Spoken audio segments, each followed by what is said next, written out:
Hey guys, Hamo back again. Welcome to my 4 weeks review of the Galaxy S23. Thank you for those who have been sticking by to my daily series, but every single week I do like to do a recap so far. And this is going to be my 4 weeks review. So far with the S23, we know we're getting premium specs with this phone. You're getting the latest Snapdragon 8 Gen 2, super fast and efficient chip. You're getting 120Hz refresh rate, high-end cameras. For the most part, you're taking photos of things far away. Landscape, people, it will be fine. Other than that, if you're doing macro photos and close-up shots, you may notice that the edges are a bit blurry and out of focus. Apparently with a bigger lens, Samsung does have trouble focusing on the whole frame. So just be aware of that when you're taking close-up photos. Other than that, if you're shooting videos, taking pictures of landscapes, you should get absolutely beautiful photos on these phones. The night photos are awesome as well. You typically look better at night than it actually is in real life, so kudos to Samsung for that. And if you like taking pictures of stars and the night sky, Samsung does a really good job at that as well.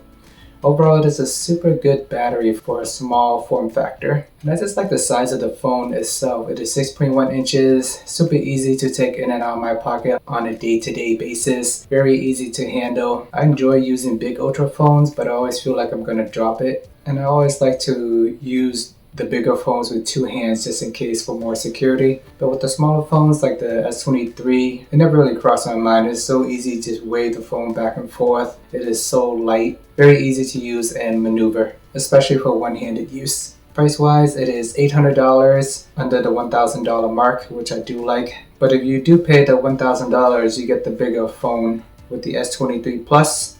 So you can jump from 6.1 to 6.6 inches. And if you want an even bigger phone, you can get the Ultra at 6.8 inches for $1,200. I think the Ultra may not be the best phone for all people. It's only for people who want the Ultra or the Pro specs. You can get Quad HD, which I think most people won't even notice a difference on smartphone. You get a bigger screen, obviously, and longer battery life. In general, when I was using the S23 Ultra, I was getting close to 17 hours of battery on average. Compared to the S23, I came up to about 12 hours, which is still a significant jump over the S22 last year when I was only averaging 8 to 9 hours a day. But to depend on your usage style, even though my overall battery life is 12 hours, there are days where I can last 26 hours, and there are days where I just last 9 hours.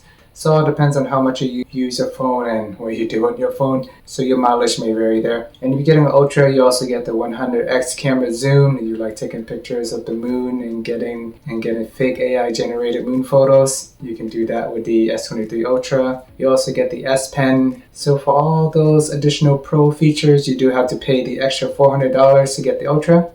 But for people like me who prefer smaller phones under $1,000, the S23 should be enough for most people. Another slight downside with the S23 is it only supports 25 watt fast charging, but I honestly don't think it's that bad. I know the bigger brothers support 45 watt fast charging. The OnePlus 11, which is at a lower price range, comes with 80 watt fast charging. But in general, when I'm using the S23, in about half an hour, you can get up to 50% battery, and that should last you the rest of the day. You really don't need the super fast charging unless you are in a hurry. But if you're at home all day or you're just working from home, there's plenty of wires and cable around. Just plug it in when you need it. And I think even if you're running around a lot and maybe you're not using your phone all the time, it does have excellent standby time, so that's okay. But if you are out and about a lot and you use your phone a lot, maybe just carry a portable battery pack. Probably 13 hours should be more than sufficient for most people and they're heavy users like myself. But if you're a light user, then it should last you the full day or more. S23 comes with Full HD display, which is pretty common at this point. Samsung got one of the best displays out there. And at peak brightness, you're getting 750 nits outdoor. So no issue with viewing angles or anything like that. Using the phone under direct sunlight, you should be able to see it just fine. You're also getting 4 years of software updates and 5 years of security updates. I know the Pixel 7, which was one of my favorite phones of 2022, is cheaper by $200, but you're only getting 3 years of software updates with Google and 5 years of security update. So even though Samsung does cost more, you're getting a better chip,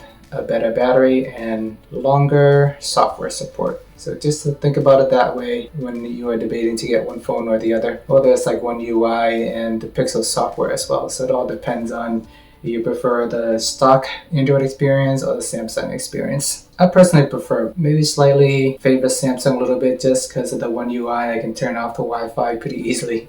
Just one click on and off. I don't know why the stock Android makes me hit on the internet, then I gotta hit on 5G, turn that off, or then I gotta hit on the Wi-Fi, turn it off. Just a couple more taps, but it adds extra work throughout my day. The S23 does not have micro SD support, and at this point, a lot of the high-end flagships don't really have the micro SD. The only reason why I'm calling it out is Samsung recently released the A54 series, and that one still have micro SD support. I'm not sure why they can include it in the smaller budget range phones, but not the high-end. My Galaxy S20 have micro SD, and I really enjoy that. Water resistant on this phone is IP68, another thing that may seem standard at this point, but the only reason why I'm calling that out as well is because on the OnePlus 11, which is in a similar price range as Samsung, slightly less, they only offer IP64 rating, and they do not have wireless charging. So even though OnePlus is lower than Samsung, they are in a similar price range to the Pixel 7. They do cut corners here and there to reach that price mark. So at this point, after using this phone for about a month, it is finally starting to settle down, getting 12 to 13 hours of battery life on average, 3 to 4 hours of screen on time. I still don't know how some people get 7 to 8 hours of screen on time. Maybe they use the screen super dim, don't have 5G on. I use my phone basically stock standard out of the box with just some minor tweaks. I did turn on light performance, but just in general, I don't like making sacrifices to the features that I like,